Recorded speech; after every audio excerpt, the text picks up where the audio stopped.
மனிதனின் தொழில்நுட்ப கண்டுபிடிப்புகளுள் மிகவும் முக்கியமான கண்டுபிடிப்பு இரும்பின் பயன்பாடு. மற்ற உலோகங்களைக் காட்டிலும் மிகவும் வலிமையானதாகவும் விலை குறைவானதாகவும் இருப்பதால் இரும்பின் பயன்பாடு வந்த பிறகு மனிதனின் சமூக பொருளாதார வளர்ச்சி உச்சத்தை அடைந்தது. இந்தியாவில் இரும்பின் பயன்பாடு பல்வேறு தொல்லியல் அகழ்வாய்வுகளில் வெளிப்பட்டாலும் தென்னிந்தியாவில் அதிக அளவில் அகழ்வாய்வுகளில் கிடைக்கின்றன. குறிப்பாக தமிழகத்தில் இரும்பு கால தொல்லியல் தளங்களும் குத்துக்கல், கல்வட்டம், கற்பதுக்கை போன்ற ஈமச் சின்னங்களும் ஏராளமாக காண கிடைக்கின்றன.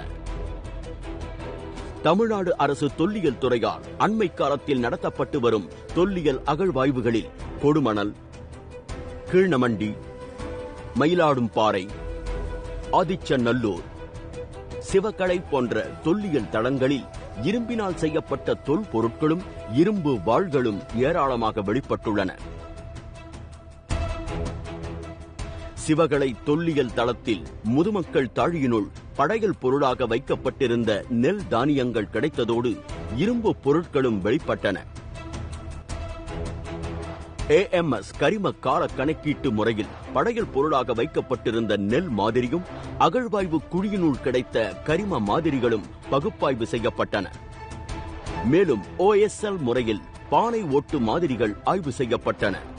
உலகிலுள்ள 4 தலை சிறந்த ஆய்வகங்கள் வெளியிட்டுள்ள ஆய்வு முடிவுகளை வைத்து பார்க்கும்போது தமிழகத்தில் இரும்பின் பயன்பாடு அறிமுகமான காலம் கிமு 4000 முதற் பகுதிக்கு கொண்டு செல்கிறது. கிட்டத்தட்ட 5300 ஆண்டுகளுக்கு முன்பு வட இந்தியாவில் செப்பு காலம் செழிப்பாக இருந்தபோது தென்னிந்தியாவில் இரும்பு பயன்பாடு பரவலாக இருந்திருப்பது தெளிவாக தெரிகிறது. மேலும் சிந்து சமவெளி நாகரிகம் தழைத்தோங்கி இருந்த அதே காலகட்டத்தில் தமிழ்நாட்டில் இரும்பு பயன்பாடு சிறப்பாக இருந்திருப்பதையும் அறிய முடிகிறது.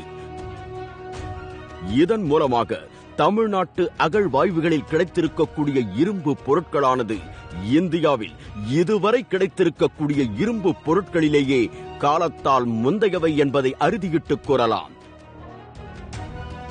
இந்திய துணைக்கண்டத்தின் வரலாறு இனி தமிழ் நிலப்பரப்பில் இருந்துதான் தொடங்கி எழுத வேண்டும் என்பத சான்றுகளின் அடிப்படையில் அறிவியல் வழிநின்று நிலவுவதே நமது அரசினுடைய தலையாய கடமை.